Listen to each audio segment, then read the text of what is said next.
you can remember in the video as well you were commenting about, that was our first platoon that had the video where the guy he stepped on a landmine. Peters, he was one of one of them that had 6 missions behind him already. Hello troops, how's it going? Welcome back to a new episode. We've got an absolute brilliant guest here. We've got Kirby. Some of you may or may not recognise him from the Danish My War Afghanistan documentary. So we're just going to dive into a little bit about himself, his past and what he's currently doing now. So Kirby, how's it going? Everything all right? Yeah, everything's all right. Good. Been out of the army for a couple of years now, so just going on with the life on the other side of the fence. Yeah, it's for those that have never served, they don't understand how different it actually is. Yeah, the army is a completely different life. Everything's just there for you. You live there, your food's there, you work there. They tell you what to be, where to be, what to wear, and then even though you're an adult, you come into this big wide world and you know how to look after yourself. No one's telling you all that, and you've got a commute and you've got all sorts.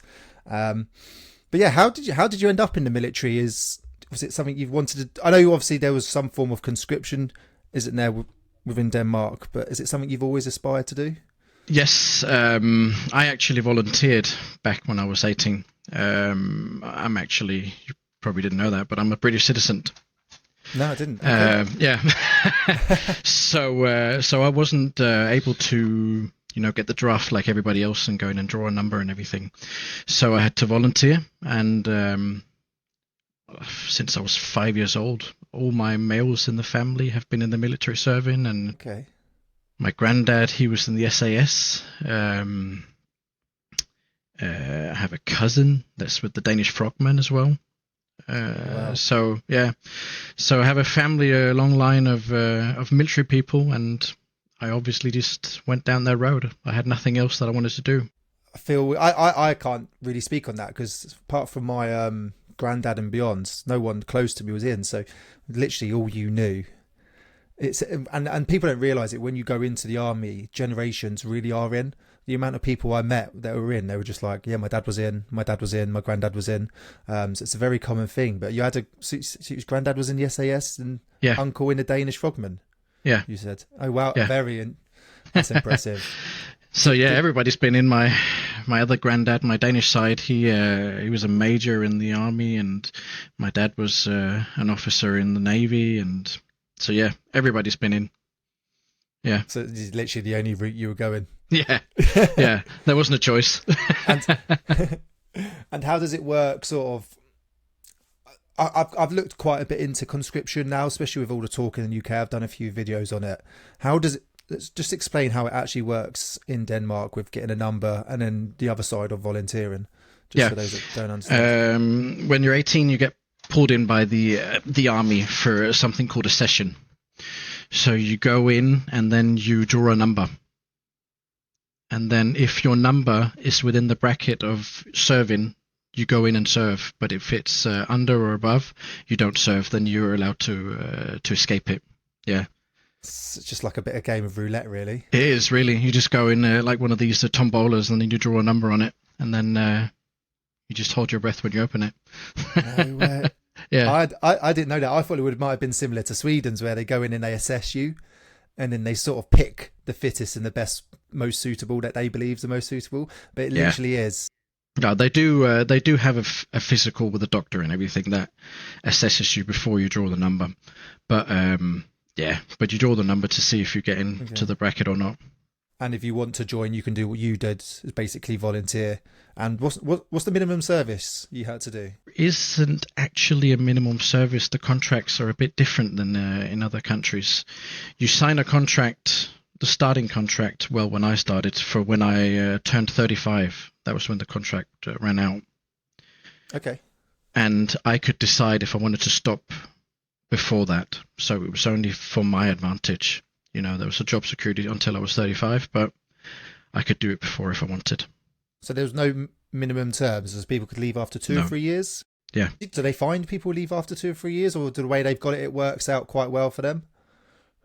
Problem right now, because it's all in the media right now, with what's happening on the world stage, that they're having trouble finding people to stay in. They don't have any problem with people coming in, but to stay in, they're having a huge problem because the pay isn't that good as well in the Danish army. Okay. And just like everybody else, the equipment is not that good anymore. And what is good has been sent to Ukraine. So they're having this. There's a big discussion right now with pumping some more funds into the military and maybe even putting some more into wages as well. It's been a long way coming, but I hope it falls out to the advantage of my guys who are still in there. Yeah, So, definitely. yeah. We're having the same issue in the UK. I've spoke about it. Recruitment's massive, but retention is just, that's what they need. You want to keep the experience, the quality of soldiers, and also the money you spent on them. And I think of course, another issue you're most probably finding is that there's nothing going on apart from an overseas exercise and getting thrashed in your local woods. Yeah. There is nothing. Nearly all operations are done for the Danish army. Mm-hmm. There is a few, but otherwise it's Latvia, like the British troops as well, and Estonia. Yeah. They have these exercises and deployments for 6 months where they go over there, and nobody wants to do that anymore. So it's hard to find people for that. Yeah. Once again, it's people just don't understand the military mindset. It's be careful what you wish for, but you want to go on tour. You do. Yeah. We'll dive into that with yourselves in a minute, but that is the military mindset. It is. You don't become a computer programmer to then just go and make brews and sit around. You want to program stuff. You want to build websites. So whatever your job role is, that's what you want to do, and that's what you sign up for.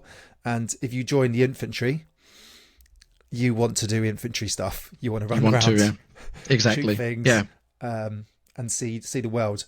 And it's just not happening in a minute. What is the pay for the Danish? What's the equivalent to? Do you know what it is if it converts?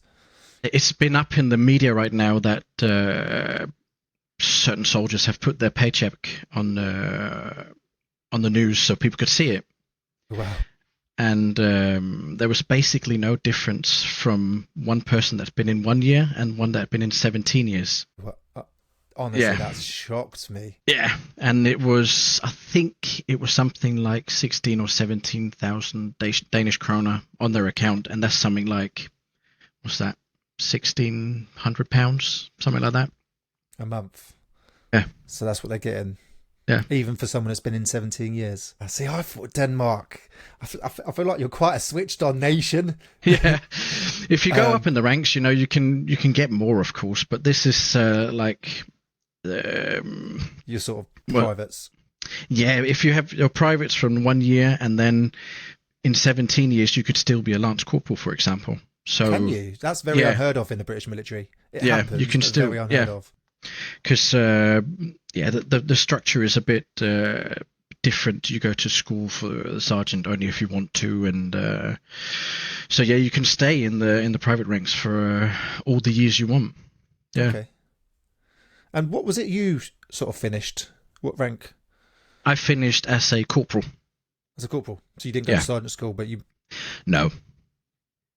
I'm guessing, obviously, if sergeant school isn't mandatory and it's only sort of those who volunteer, corporal's pretty well respected and experienced rank. Yeah, corporal is the elderly of the private ranks, and it's just like it is in every country, it's a guy you can go to, or the rank you can go to for the in-betweens. So yeah. And sort of getting your way there, how was it? How did you sort of find basic training, and what sort of career courses led you to that? Yeah, what did? As I said, I volunteered. So so I did a 3-day, what can you call it, course or acceptance program together with 300 other people. And for the school we were in, from the video, we were a reconnaissance unit, and they only took in 35 people a year to train them and put them into the regular squads, and I was one of the 35 the year I accepted. So I had a year of training with the reconnaissance school, and then we got transferred to one of the 2 light reconnaissance squadrons that was at the base I was at, and then after that we immediately deployed to Afghanistan on the Danish team too. Yeah, in 2006. Yeah, I was 19. Yeah. Where 2006, so when it really. So I joined the army, the British Army, in 2006, and that's when it really picked up. People think 2004, but it wasn't. It was sort of 2006 was for the majority of nations out there, especially in Helmand, was brutal. Yeah, it was. So you volunteered. You've got all your sort of male figures within your family looking at you. You made it into the reconnaissance squadron, which is impressive enough as it is, 35 out of 300. And then a year later, at 19 years old, you're on a plane. What's that feeling like at 19? Any other 19 going out, you feel invincible. Yeah. You're excited and you don't think about it, and then there's all these little things that come to remind you that it's not all a joke. They have you fill out a thing called a last will before you leave. You know that? Yeah, exactly. So you kind of think, it could happen, but nah, I'm 19 and young, nothing will happen, you know. So yeah, heading down there to Camp Bastion, there was nothing more than dirt walls. Not built up yet, not really anything, just tents and mounts all over. So yeah, that's when it hit you, when you came down there and saw all the nothing. Literally, just a Bergen on your back, the weapon in your hand, and pure desert. Yeah, there wasn't much there. That's for sure. And for being on that, did you say you was contingent 2, because you called it slightly different to us? You were the second not going out. So within Denmark being quite neutral for the years, was there quite a bit of, obviously the UK, we didn't have much either, but we had Iraq, Northern Ireland for years, and then the Gulf War back in 91, and then the Falklands were sort of the main. So for Denmark, was there finding those first few that were going out, even in the senior ranks, was, I don't want to say a lack of, because, you know, they do the training, they're skilled, they're experienced, but that lack of operational ability, did you find that when you sort of, as a squadron going out, or did you? No, not really. Am I right in saying Denmark had been quite neutral throughout the world for 100 years or something, wasn't it? Well, not really, because the unit I was in, where they had the first and second light wrecker squadron, they were always the first and second contingent on every mission has been for Denmark, because you send out reconnaissance first. So that was the idea behind it. But they go back from the people we had from Kosovo, Serbia, Bosnia. So there was still ops going on. Yeah. So there's been a lot, and plenty of them were in Iraq and different places. So we had, in our unit, we had a lot of experience. That's brilliant to hear, yeah. Yeah. So that was also one of the good things, and you can remember in the video as well you were commenting about, that was our first platoon that had the video where the guy he stepped on a landmine. Peters, he was one of the, one of them that had 6 missions behind him already. Yeah, I remember saying that he was a sort of father figure, wasn't he? Looked up. Yeah, exactly. He was. It is amazing. So yeah, that's the type of guys we had with us. That's new. 6-7 missions behind them, and really experienced lads all around. So yeah, guys you really felt you sort of could lean on. They took you in. Exactly. Yeah, and they do nurture you in a way. Yeah, they do. Yeah, they do. Yeah, that's yeah. That's what I love about the military, is if you really get into a good team, the older guys, take on the younger guys, and they become like your brothers, your fathers, and they sort of mold you into the man that you are today. So when something like that happens, we'll sort of go into that now. Now it's been brought up. Yeah. What goes through your mind? Don't say whatever you want. If you don't want to go too far into it, it's up to you. But what goes through your mind when you're 19 years old and someone that senior, when you think you're invincible? On that team, I was a bit older. So that was the second one, wasn't it? That was team. Yeah, wasn't it? Yeah, it was. Even then, though. Sorry, yeah, I was trying to figure out the episodes. Yeah. Even then, you're only early 20s. Yeah, I was. What was I there? 23? Yeah, early 20s. Yeah, something like that. Yeah. 23 years old. You've done your first tour. You've come back. You've made it. I went on tour when I was 21, 22. That was my first and only one. But you still, at that age, quite cocky. Do you still have that invincibility about you? And then you're patrolling along. What goes through your mind when someone with that experience, and Remember it exactly when we heard it on the radio, that because, as I said, that was the first platoon and I was in the third platoon. I remember when hearing it was him, I couldn't believe it. Just like they all said there, they can't believe that it was him. That guy is suddenly makes you think that now it can happen to anyone. And you maybe went around with a feeling of still a bit of invincibility, even though it was your second mission and everything. But yeah, it's absolutely devastating. It's really emotional, isn't it? Those days after. My tour wasn't really too kinetic. We had a few things go on, but we had people within the local area from different checkpoints lose guys, and it's coming down the net. And I was having to organise things, and it's absolutely heartbreaking. Yeah, it is. And yeah, really is. But you sort of just, and it sounds horrible, you've just got to sort of talk about it, shrug it off, and move on in a sense, because the next day you're back on patrol.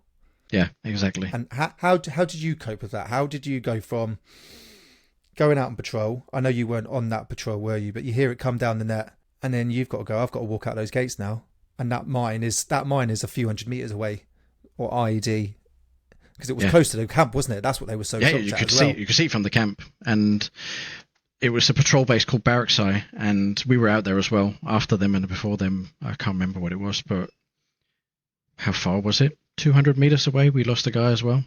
You could see it from the camp, but we had the same issue. Yeah, the line of sight was blocked by trees, and it was the same main road we had travelling up and down from one checkpoint to another. But the checkpoints weren't far from each other. No. IED, same road every time. Yeah, and you just and you're like, I walk up, and it was the vehicles got hit with us, so our lads were actually all right. We had a couple of minor injuries. One lad had to get airlifted away. But how did you cope with getting out on patrol the next day then? How did you go? I'm getting that kit back on, I'm going. Weird feeling. It's a weird feeling to get up and get at it again, because as I said, you started to lose a bit of that invincibility. Yeah. Mm-hmm. But you just know that you're in it, you're down there, and there's nothing you really can do about it. You can't change the situation. You can't change the location of IEDs or where they're going to shoot at you. So yeah, it's just whatever you're told to do, you just get on with it, and then do what you're trained, or do something completely different in the moment, just to do something new, because they do rely on patterns when you walk around and all this. So we try to switch it up to keep as safe as possible. But yeah, at the end of the day, if it happens, it happens. It's a hard thing to really how can you say, safeguard against. No, yeah, totally. And I'm trying to think when I did it, and like I said, I was watching your videos. Mine wasn't as kinetic as yours, but like I said, we had our moments. We had quite a few IEDs, and I was trying to think, because we walked up and down that road, and I just remember patrolling down the road like every step. You know, you're looking for ground sign, you're looking for atmospherics, but I don't even think it was invincibility. It was I think I'd accepted whatever would happen, and if something did happen, I could rely on my training. Do you think you sort of felt the same feeling? Yeah. You're actually at peace in a sense, and I don't want to sound too cocky or arrogant in a way, but you are sort of at a sense with whatever happens, my training will kick in, and whatever happens to me will be. And this is also one of the things that's hard to explain to civilians that hasn't tried it or seen it. Yeah. You know, because you, at some point, as you say, you accept it. If you step on a landmine, that's what happens. And it's hard to explain to civilians, because that's just the feeling you're trained with and you're grown up with, and it's just inside of you when you're a soldier. It's But now you're out. Yeah. And you're living off. You work offshore. Yeah, you got I kids. Do. I bet now it's. I think if someone went, you're being called up now, you're going back to Afghan, I think it would be a completely different mindset. I think when you're young, it's easy in a sense. Also hard to explain to my girlfriend because she didn't know me when I was a soldier. I was single So when I went. Yeah. yeah, so when I joined some people might think it's a joke at home, but I joined the National Guard here, just to, part-time stay in the green. Yeah. So We've got similar reserves. Yeah. yeah, I found a unit close to me that was doing patrol work, so it was very close to what I'm doing or used to do. So just to keep that intact, I've done that. So yeah, but every time I talk about it or show something, or it's hard to relate because they haven't been in it.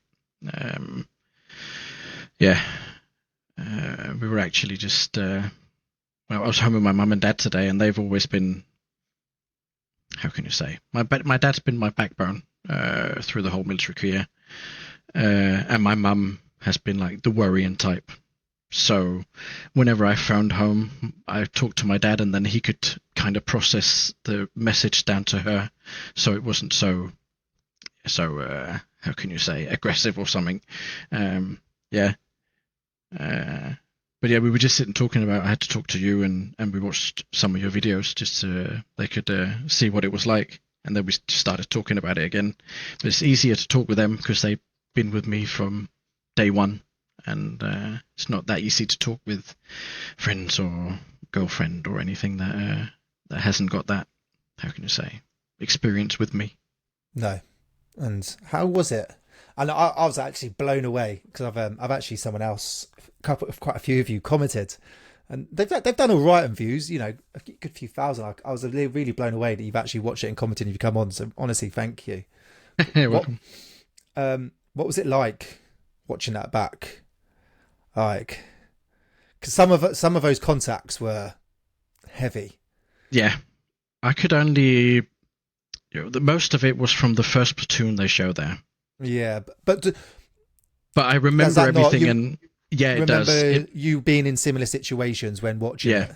Yeah, exactly. I remember everything. Oh God, I remember the first one. I was there when the Humvee exploded. When that was the guy that lost his legs, Lilleborg. Patrolling in, wasn't it? All of you were in formation. It was a handover patrol with the contingent 7. So they were taking us on a sightseeing, if you want to show us the areas and everything. So yeah, that was the first time going out of the fence, and one of the videos was taken from the view where I was in an armored vehicle looking down. I actually did the 9-line for the guy being medevaced out. Yeah, there were a few of us doing it. So yeah, that was a horrible start to it all.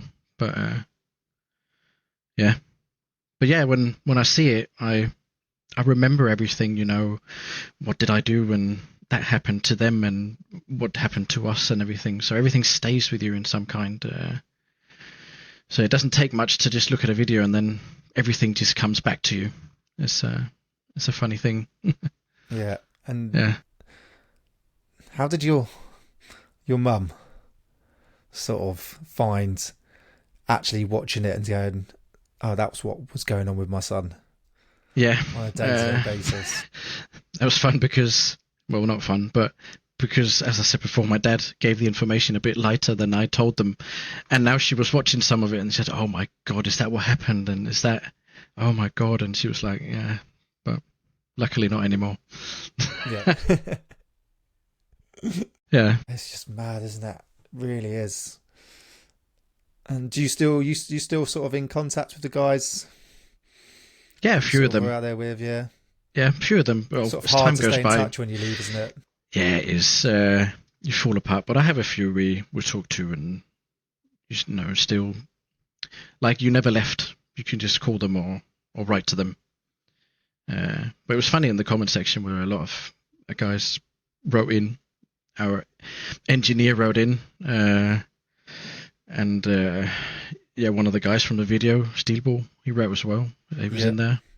So Julian, is it Julian?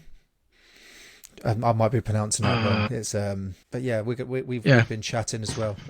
Yeah, I think he was the commander, the young commander. You do it slightly different to us again. Um, I think I'm mostly pronouncing it slightly wrong. Sorry, my Danish. Could be. I'll know who it is when I hear it. Yeah, there's quite a few of them. I was blown away that you've all commented. But yeah, so how many you call it missions, didn't you? How many missions did you go on in the end? 3. You served 3. Yeah. So what was that? 2006. 2006, 2009, and then 2013. I think it was. Yeah. So you saw it at its worst, sort of in the middle where it's still, and then you saw the handover where it sort of started to die down a bit. 3 completely different missions. Yeah. The first one, we didn't live in Camp Bastion. We just packed our bags and cars, and then we lived in the desert for 80% of the time. What a time though. That's a way to do it, I think. Yeah, we got resupplied by British Chinooks and fuel and water and ammunition and everything all the time, and we were only in a couple of times during those 6 months to fix the vehicles and sort of get the squadron up to par again, and then back out again. The second one, we lived in Camp Price, walking patrols all the time, greenstone, new environment. And the third mission, I changed to the Air Force, actually. No way.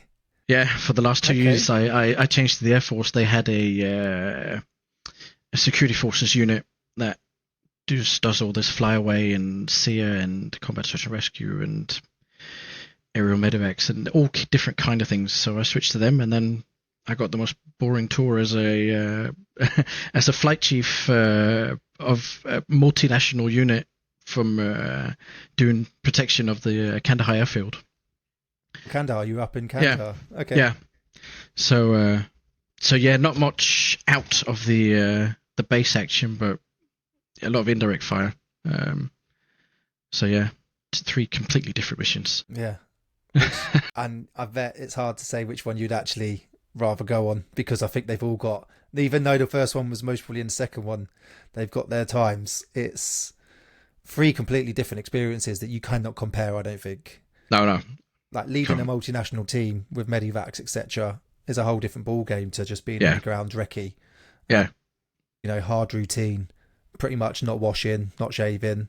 Not that you shave in Denmark anyway, if you don't have to, I don't believe. No. It just has to look nice.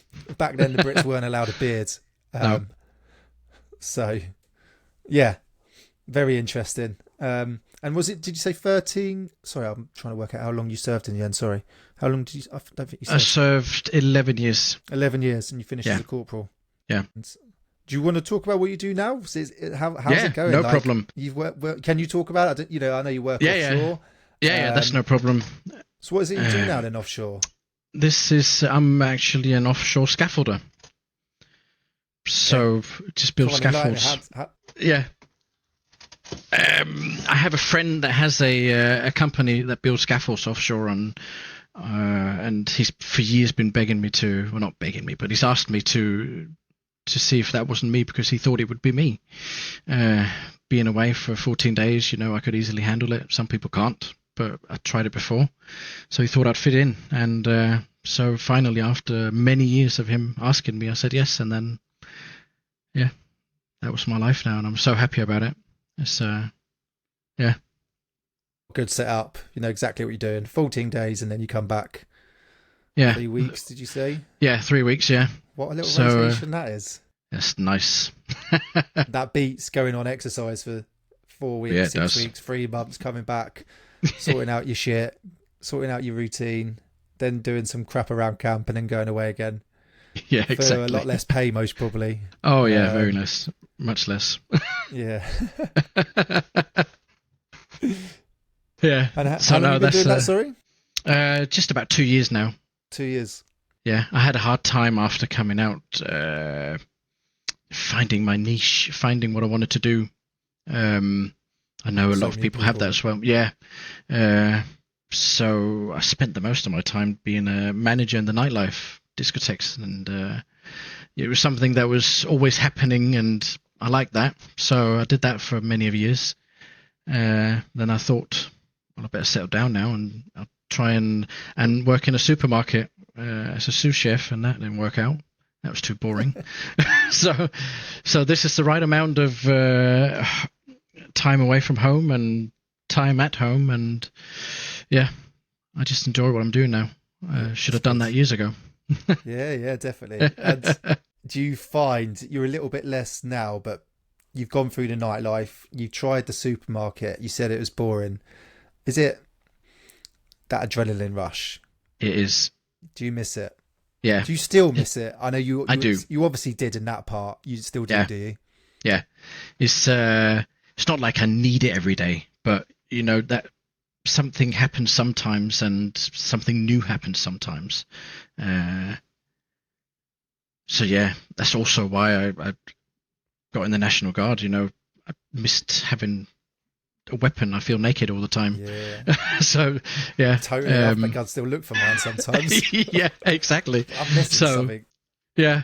So yeah, at a good spot right now where everything is fulfilled and I feel good. Yeah, it's good. Do you know what? I'm the same. Do you know what? I left coming up to 3 years now, and you know, I didn't go on as many tours as I wanted to. I only went on one, but I still did loads of overseas exercises, all this and that. I actually love being out. I did join the reserves, which is like, you know, your National Guard. I've never actually attended, just because when I left, I got a job that was too busy. I had these plans to attend, but then the job was busier than I wanted to be. And I sit there now and I do, it's really weird. I miss it, but not in a sense I would never go back. I've got really good life now, really good job. I've got this going on, which is absolutely brilliant, which I love doing. But I sit there and I watch people do things, jump out of planes. You know, Instagram's most probably the worst thing there is, and YouTube. I love YouTube. They jump out of planes. You see them doing some cool exercise or some weird charity challenge, some stupid physical. And I just think, oh, I really want that adrenaline buzz. Then I sit around and I'm like, actually, I've got my daughter in front of me. No, I don't. But for a split second, do you just feel that urge to just not do something stupid, but just like... Yeah, I actually did that a couple of years ago. I was at a place where I really missed it. It was in 2023, and a friend of mine was looking for some people to drive to Ukraine with supplies. No way. Okay. Yeah. So I jumped on that and took a little trip to Ukraine. And the missus said, she wasn't that, and that's one of them again that she didn't know me as a soldier. So I just said I needed it. Yeah, it's a weird thing, but I just needed to do something with it. So yeah, I packed the bag with another guy, and we filled it up with clothes and equipment for some of the army guys and everything, and then we drove down to Kherson, down by the main line, and yeah, so got to see it firsthand as well. It did, I think. Got everything off the chest? Yeah, I think so. Because when we drove into the city, we were getting barraged all the time by artillery. I have a body cam. Yeah, I have a body cam of it as well. But yeah, it just I didn't feel afraid, but I didn't feel like I needed it anymore. But I needed the sense of telling myself that I didn't need it anymore. So yeah, but I didn't regret it or anything. It was a good experience to come down and see some of that firsthand. What's really going on. Yeah, I think because of the way the media is nowadays, you can't trust all sources, and I do try and put out as much as I can that's hopefully true. Unless you go to that front line, which even I've been sat there going, is it worth me going down and doing some real storytelling off the front line? And then I'm thinking, there's a bit of me, is it going, I think it would be brilliant for my channel, I'd love to do it. And then also, do I want to just be in the thick of it for a few days and just really be there and see what's going on? Once again, it's that feeling you can't explain to civvies. No, exactly. It's all the people that asked me, "Why are you doing it? Why are you doing it?" And I said, I can't explain it to you, but I know it for myself, and I would almost be sure that everyone who's been in my situation would also do it, or at least consider it. So yeah, it's some different emotions coming up there. I actually did a reaction video to a Danish guy in Ukraine. I can't remember his name now. He's very young, no military experience, working out in Ukraine as a sniper. I think he was 21, 22 in the video. But the guy had been on the front line with like no break for months on end. Like no military background, no military training. Just went out there and he's absolutely killing it. Hopefully he still is. I know he had a bit of a hard time towards the end of the video I was watching, but yeah, there's quite a few Danish out there sort of doing their thing, supporting Ukrainians. Yeah, there is. Yeah. There was a few others. We rode with another car as well down there. They had 2 civilians in them, so they didn't go further than Kiev. But they met some of the Danish fighters and delivered things to them as well. Because that organization I drove with, they, semi-funded them with gear and if they needed anything. And so, yeah. Yeah, because it's a lot of ex-military guys getting the kit, isn't it? They sort of know what they need. Yeah, you know what you need to survive, don't you? You know what food's best. You know roughly how much you need, what kit, helmets, knee pads, anything, clothing, weapon systems, ammunition. Because did you find the Ukrainians, are they struggling for kit? Are they not as well kitted out as sort of the heads of sheds are saying? Are they, or is it just volunteer soldiers struggling? Yeah, I saw a lot of different. I saw regular army that was all right kitted, and some of the guys we were delivering to was a local militia. They had nothing, just a weapon and a soft hat. That was it. So it's different. I would like to think that it's been different now, a couple of years later, that they either had been engulfed in the regular forces or been equipped by some program or something. But it was a different thing to seeing them. They were just in a steel plant looking. Waiting. Yeah. So yeah. And how did it differ from Afghan? Because you hear so much, it's a completely different war. It's a completely different war, which I know it is. But to you, being down there, experiencing both, it's very different. You don't have to look at the ground so much now. You do, because they actually do put out a few mines, but they didn't there. But you could just feel it was different because you know where the enemy is. There is a line where they are. They're not down in Afghan. It could be right in the middle of your formation they are. But there you know that the river, the other side, that's Russians. And on this side, it's Ukrainians. So a more regular battle than all this asymmetrical warfare we were dealing with. Because anything could happen there. They could be shooting from left, right, center, back, everything. But it's a bit different with the front line. You know where it comes from. But the only thing you could, well, not the only thing, but there was one thing when they started with the artillery barrage over the city. You could recognize it because so does the Taliban. They have rockets and mortars and everything. So you know the sounds. You know if they're close or far away, or yeah. So that was pretty similar. Okay. Yeah. Except for the amount. I was about to say, it's with the Russians, it is just pure, just an increase in numbers. Like the amount of firepower they are able to put forward. And I know they are struggling for ammunition and equipment, but compared to the Taliban and in Afghan, it was, they have a couple of mortars and they had quite a few sort of men at their dispose, but you weren't against the full artillery gun line. That was more harassment fire. Yeah. Yeah. It was enough to sort of get you up and awake so they could sort of ambush you with small arms, which was the main. Yeah. Or channel you down a tunnel so you would obviously hit an IED.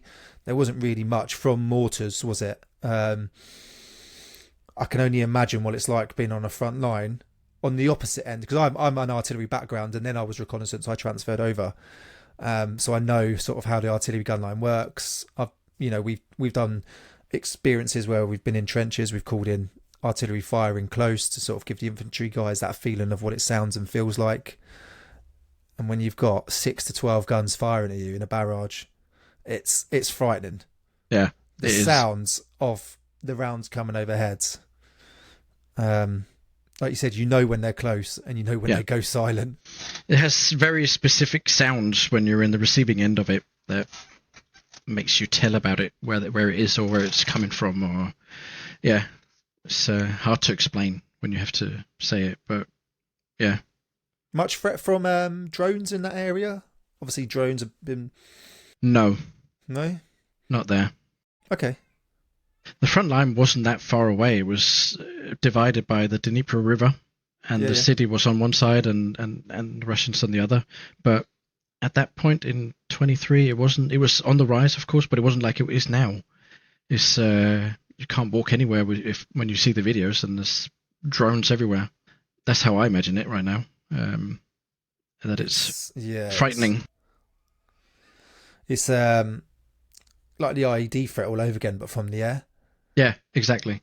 You know, instead of constantly looking at ground sign and looking in and around you, making sure you're following in your mate's footsteps in front of you, they must be just constantly looking above, listening out.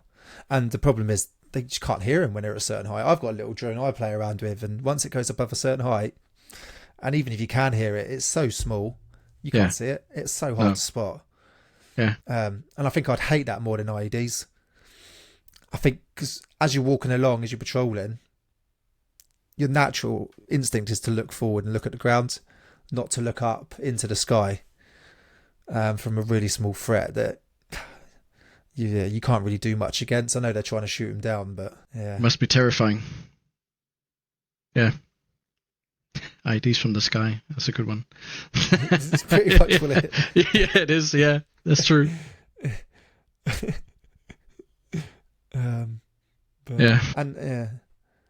So, thanks for coming on. Honestly, it's been an absolute brilliant chat. I think, thanks for talking about some of the things that you've spoken about as well. I really do appreciate it. And thanks for watching my videos and sharing them with your family. Yeah, you're welcome. It was, I've been watching it for a while. So, yeah. Brilliant. No, thank you. Let's stay in touch for sure. Of course. But anything you want to say, anything to sort of anyone that's watching or listening, aspirations to possibly join? Like and subscribe. Brilliant. Yes, he's been watching. But no, for anyone watching, if they consider a career in the military, go for it, but be cautious. Just choose wisely how you do it, because you can easily get blinded by the invincibility thing. So yeah, but by all means, go for it, and it will always be a thing you would remember for life. The buddies you have and basic training all the way from back there. You remember everything, you do everything, and you'll always talk about it. And it's just an overall great experience. So, yeah. Definitely, I love that. Brilliant. Thank you so much, mate. I appreciate it. You're welcome. Brilliant. Cheers. I'll speak to you in a bit. If you could just stay on for 2 seconds. Yeah, of course. I'm just going to stop the recording. It just sort of needs to make sure it uploads.